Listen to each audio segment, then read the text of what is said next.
names, by the way. It's Joel Kyoon, but don't worry. It's all right, Trey. Everybody gets it wrong. I'm sorry. It's all good. It's all good. Shoot the messenger.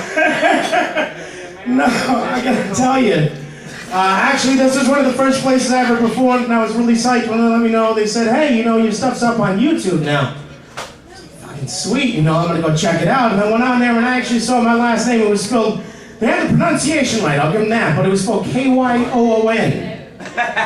was like, Kyoon? It's like, shit, man, the thing of it is I took Taekwondo back in high school, and I'm pretty sure that's actually a fighting stance in it. So, being a wise ass, I had to let them know, just like I let, most of my lady friends know. I was like, hey guys, look, don't let the eyes of the penis fool you. I'm not Asian. So anyway, with all of the constant mispronunciation of my name, I thought that, maybe I should use a stage name when I get up on stage. And I think I've landed on one, and I'm going to run it by you guys. And I think from now on I'm going to go by the name of Twats Malone. I know what you're thinking. It's a little bit of a cheap laugh to get in, but it's not the case. It's actually a family name. I happen to come from a long line of twats. And I'm sure that if I ever have kids, they'll be twats. And while we're on the subject of that, if I do decide to take this pseudo-identity, and if this world is ever unfortunate enough to see me procreate, they will actually hit a milestone. Because my offspring will be the first ever produced by two twats. Just to let you know that can happen, so don't give up hope just quite yet, lesbians. Anyway. No, I heard this interesting thing on the way over here tonight, and I want to share it with you guys. I was on the way over here tonight, and I was listening to the radio, and I heard about this interesting study that was done. And the study actually showed that larger guys with beer guts, on average, tend to last about 7.3 minutes longer in the sack than skinnier guys. It's like, woohoo, it's going for us. So I wanted to share that with you guys, but also I want to throw out after the show, if any of you ladies have about, say, 9 minutes to kill. Just saying. How about you? No? Let's just talk. This is... It was a tie-in, and it finishes. Well, don't worry, it's a long show. Drink up, I'll check back with you. But it's gone now. So, anyway, while we're on the subject of commercials, have any of y'all seen this NFL Sunday Ticket? They've done a lot of these things of, people can watch their sports teams in different geographical locations. There's this one that catches my eye because I'm a New Yorker. And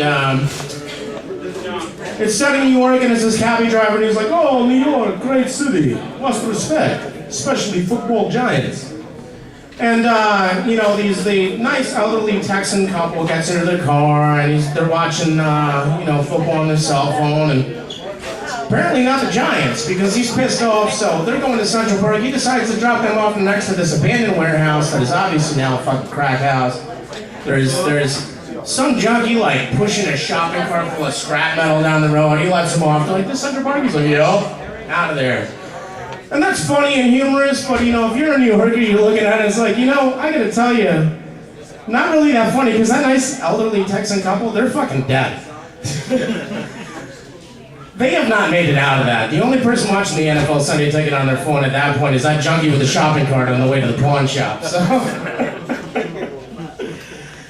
But anyway, being a New Yorker, see, we were playing cards. I probably started playing cards when I was about 12 years old. Are there any card players in here? Anybody play Hold'em? Yeah.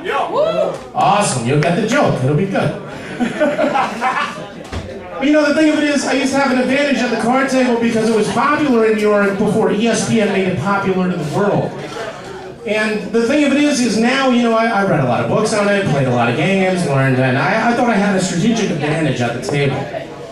But now everyone's a card player. Everybody knows about pot odds and table position and all of this. So lately I've been feeling, I've lost my competitive edge. But I'm an innovative thinker. So I've been trying to come up with new tactics at the card table to regain that edge that I've lost. And I think I found a couple, and I'm going to share one of them.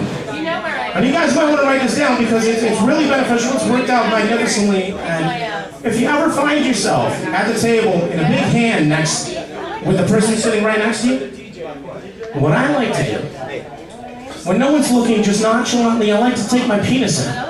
Whoa, whoa. And just give the guy a little nudge. Hey, what's up, buddy? I don't know if you like the swamp, but I'm pretty sure you're not going to like the river. Yeah, how do you like that poker face, Lady Gaga? No, anyway, I really do love what ESPN has done for the sport, and I was actually watching it before I came here tonight, and I saw something that was a little... It didn't make sense to me at first because, you know, I was just surprised. They have this thing called Humte Hold'em. And, I just never thought that I would see that combination of words on national broadcast television. I will too, but I can't carry it. I've worked. Okay. I'll sing with you. I'll sing with you. But, lost myself. I'm sorry. The light threw me up. I will say. I'm gonna jump to a closer here, guys. My time is about up. But anyway, I'll close with this. I don't know if you guys are a fan of horror movies, but I've been watching a lot of zombie movies lately, and I love the zombie mythology. Really love what they've done with it lately, especially how it's become grittier and more graphic. Special effects have done wonders for it, more realistic. But it's always the same premise, and it's always some virus that either reanimates the dead or reduces the living to just the most basic primal urges.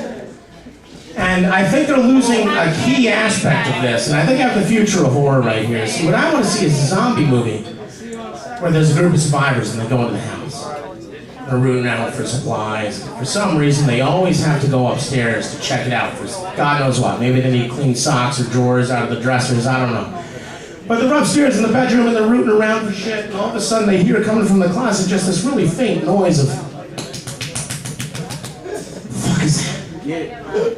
So it's game time now. Their back's against the wall, shotguns around the cock, they're sliding on over to the closet. Hands on the knob, again they hear. Shh. Pull the closed door open, and boom, zombies on them, sinking their teeth in the neck, and there's the whole time these guys are just vigorously jacking off. That's fucking scary. I'm just saying. And the thing of it is, I even know who I'd even sell it to, man. The whole 28 days later, 28 weeks later franchise, they can wrap up their trilogy, because I have their next movie for them, and it's 9 months later. Anyways, that's my time. You guys have a great, have a good night.